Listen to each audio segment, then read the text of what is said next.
was unusually long and detailed. It was about 2.5 pages, which for a ransom note is very uncommon for it to be that long. And I believe it was written in the house, which, taking enough time to write 2.5 pages by hand while you're in the house of the person that you're kidnapping their child is very uncommon, because imagine how much time that takes. You have more time to get caught. You're being loud. So that was very unheard of. And detectives made note of how long it was because it was odd. This immediately raised suspicion because ransom notes are typically short and written in advance. Like I said, there was a pen. It was paper from the house. They had found the paper. Very unusual. Later the same day, JonBenét Ramsey's father, John Ramsey, searched the house, and he found her body in the basement. It was noted that she had been strangled with a cord. She also had a head injury. The scene suggested that she had been killed inside the home. The case quickly became very controversial due to major problems. The house was not properly secured.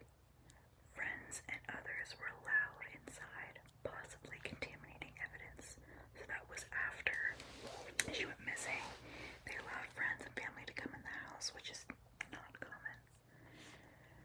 And early police handling is widely criticized and flawed. Unfortunately, a lot of cases that happened during this time are very heavily criticized because we now know better about not touching things and, kind of leaving crime scenes untouched.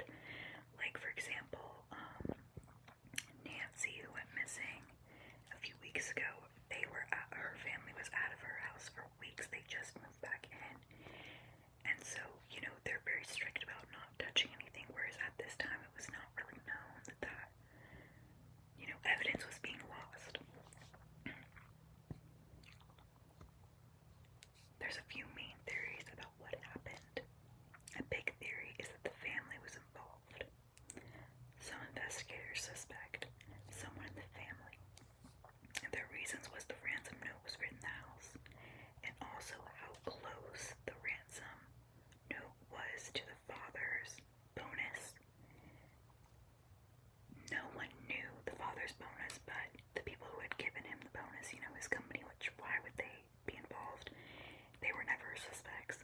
And then also him and his family, like, you don't really go around sharing your bonus. It was so close to the exact numbers of his bonus. It was confusing why it would be that. And so that's why a lot of people believe that the family was involved and that they an accident happened and they were like, what do we do? What do we do? What do we do? And that's why they were like, oh, let's write this ransom note. They tried to make it as believable as possible, but the more they tried to make it believable, the more it appeared to be suspicious. There was also no clear signs of forced entry, but to this day, it's been now well over 20 years, coming up on 30. No one in the family has ever been charged with any crimes. No one was actually charged with any crimes. They never unsolved. There's also the intruder theory. This suggests that an unknown person entered the home and committed the crime. Later, DNA evidence pointed to an unidentified male supporting this possibility. DNA evidence and later developments. Like I said, when this happened, it was in the 90s. There wasn't as much science and abilities with the DNA as there are now. DNA found on JonBenét's clothing did not match her family's. In 2008, prosecutors officially cleared the Ramsey family based on DNA evidence. The case is still technically unsolved.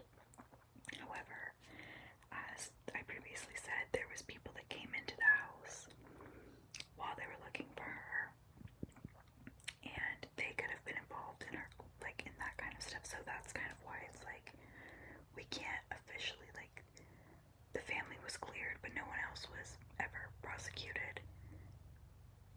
So it's a little dodgy there. This case you've definitely heard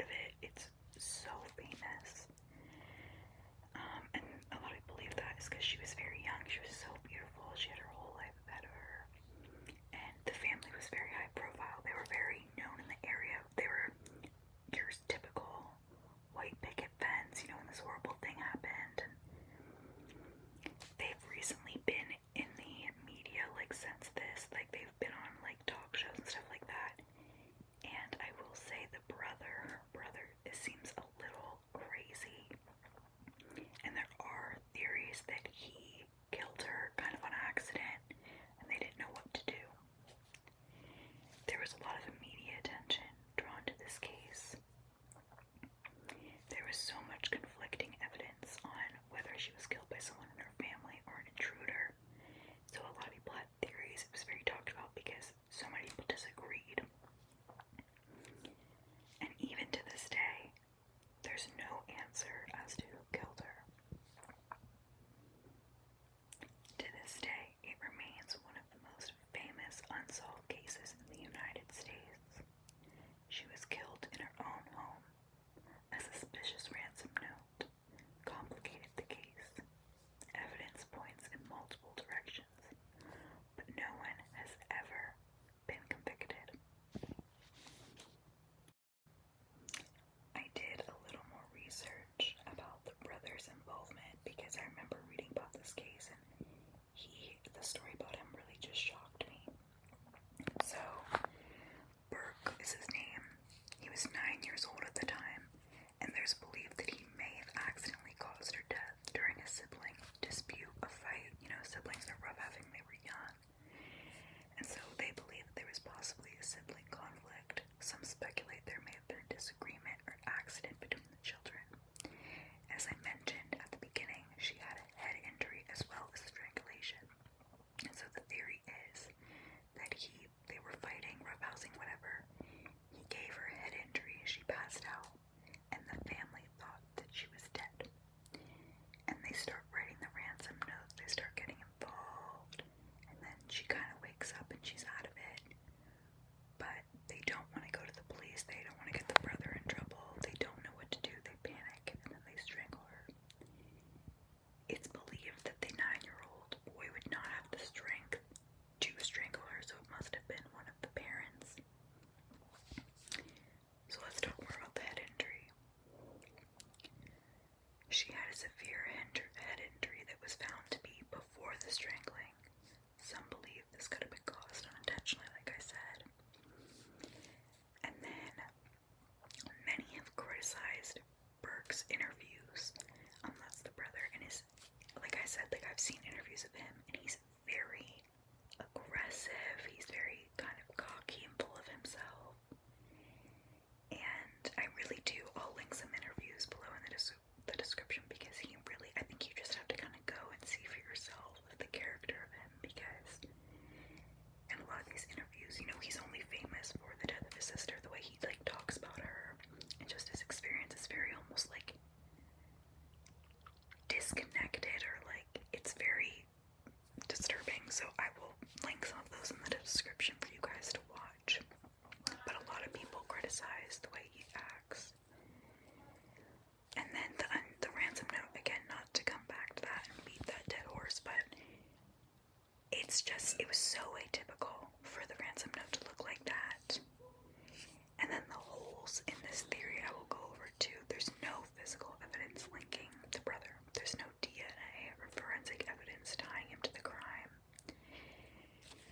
He was 9 years old, and so many suspect that, or are suspicious of the fact that he could actually do that, which, like I said, I believe that they were, in my opinion, they were roughhousing. They thought she passed away because she passed out, and then they panicked when she woke up again and didn't know what to do, and then the father or the mother strangled her. Burke has never been considered a suspect by authorities, and he's denied involvement to this day. He's never been charged. And like I said, in 2008, they were formally cleared. But my opinion on it is it was family involvement. Like I said, I'll link the videos of him, and you can watch for yourself.